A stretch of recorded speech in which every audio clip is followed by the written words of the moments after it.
ഒരു 5-6 നടന്മാരുണ്ടെങ്കിൽ നടിമാരുടെ എണ്ണം താരതമ്യേന കുറവാണ്. എല്ലാ കോമ്പിനേഷനുകളിലും നമ്മളിപ്പം ഇരുന്ന് ലെജൻസ് എന്ന് വിളിക്കുന്ന ഒരു ബാച്ചിന്റെ ഒപ്പം എല്ലാം, അതിപ്പോ പൊന്മുട്ടയിടുന്ന താറാവ് എടുത്താല്, അല്ലെങ്കിൽ മണിച്ചിത്രത്താഴ് എടുത്താല്, ഇന്നസെന്റ് ചേട്ടനോടൊപ്പം, ജഗതിച്ചേട്ടനോടൊപ്പം, ഹീറോ ആയിട്ടുള്ള മമ്മൂക്കയോടൊപ്പം, തിലകൻ ചേട്ടന്റെ ഒപ്പം, നമ്മളിപ്പോ സ്ഫടിക എടുത്താല്, ഇപ്പൊ ഞാൻ നേരത്തെ മോശമാണോ?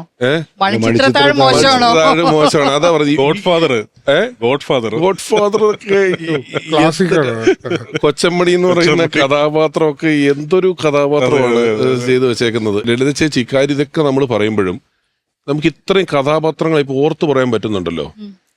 വലിയ ഗെറ്റപ്പ് ചേഞ്ചുകള്, വലിയ മാറ്റങ്ങളൊന്നും അല്ല. ഒരുപാട് മാറ്റങ്ങളൊന്നും, ചെറിയ കോസ്റ്റ്യൂംസ് ചിലപ്പോൾ മാറുമായിരിക്കും. ഒരു കന്യാസ്ത്രീ അല്ലെങ്കിൽ ഒരു അത് വെച്ചിട്ടാണ് ഇത്രയും ഉള്ളത്.